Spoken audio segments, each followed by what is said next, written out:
मैं हूं आपकी टीचर मुबीना बारी और आप देख रहे हैं एफर्ट फॉर सक्सेस।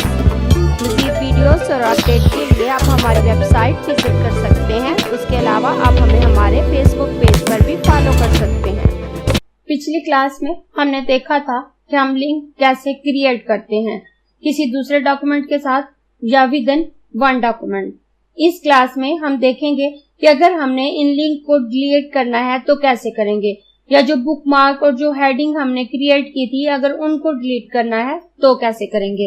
अगर तो हमने बुकमार्क डिलीट करने हैं तो हम वापस बुकमार्क में आएंगे और डिलीट करेंगे। आप देखें, मैं लिंक के ऑप्शन में आती हूँ, बुकमार्क पे क्लिक करती हूँ तो यहाँ हमने जितने बुकमार्क क्रिएट किए थे उनके नाम दिए हुए हैं, चार्ट, इन्वायरमेंट और फेस। अगर इनमें से मैं किसी भी बुकमार्क को डिलीट करना चाहती हूँ तो उसको सिलेक्ट करूंगी।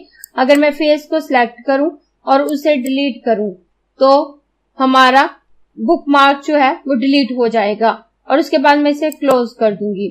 लेकिन अगर हमने अपना लिंक डिलीट करना है तो उसके लिए हम उसी लिंक को सिलेक्ट करेंगे। सिलेक्ट करने के बाद उस पर डबल क्लिक करेंगे और यहाँ पे हमारे पास डिफरेंट ऑप्शन अवेलेबल हैं। यहाँ से हम रिमूव हाइपरलिंक पे क्लिक करेंगे तो वो लिंक खत्म हो गया। आप देखें, ये हमारी सिंपल शेप है और इसका कलर वापस ब्लैक हो गया। अगर मैं इस इन्वायरमेंट का लिंक खत्म करना चाहूँ, मैं इसको सिलेक्ट करूंगी, इस पर राइट क्लिक करूंगी और रिमूव हाइपरलिंक पे क्लिक करूंगी तो इसका लिंक भी खत्म हो जाएगा। इस तरह से हम अपने टेक्स्ट से लिंक्स को रिमूव कर सकते हैं, या वो बुकमार्क जो हमने क्रिएट किए हैं वो रिमूव कर सकते हैं, या हेडिंग रिमूव कर सकते हैं।